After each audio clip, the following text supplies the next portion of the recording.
I feel like I possess most of the professional dispositions pretty strongly, but specifically I feel like a teacher should be a strong role model for their students. This is done through word and actions. Educators should show ethical behavior and be committed to their profession. As an educator, I am committed to being a lifelong learner who desires the best for my students and believes that all students can learn if given the right environment. I believe that it's my responsibility to make sure that those students are given the right environment. Regardless of what type of accommodations or changes I need to make in my instruction, it's my responsibility to make sure that my students are given every opportunity to learn and learn to the best of their ability. My weakness is being sensitive to individual needs. There have been times when I have felt like students are given special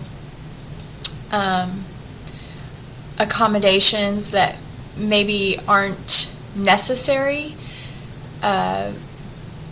because of one reason or another, and I feel like because a student comes from a certain background, they're given special privileges and or maybe a certain socioeconomic background or a certain family type or culture.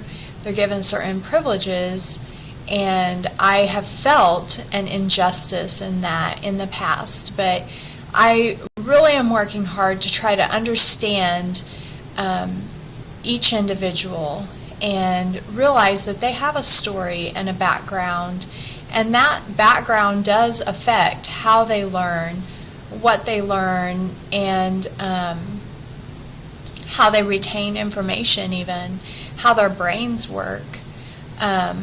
A student's culture, home, and economics are just as crucial in their education as the content that they are expected to learn. This became very real to me when I adopted a boy. He was 9 years old when he moved in with us, and he had been abused and neglected.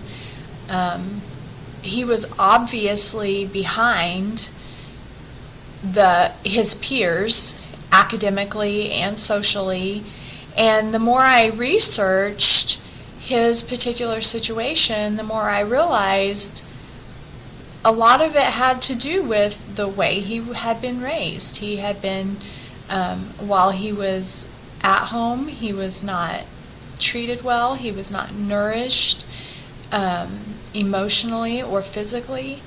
And then he went into foster care, and he went from foster home to foster home. He didn't have stability.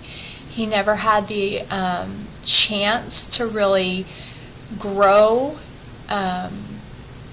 mentally or emotionally, and that really changed my viewing of how a student's background really does affect how they learn and what they learn, and how we should treat each student individually.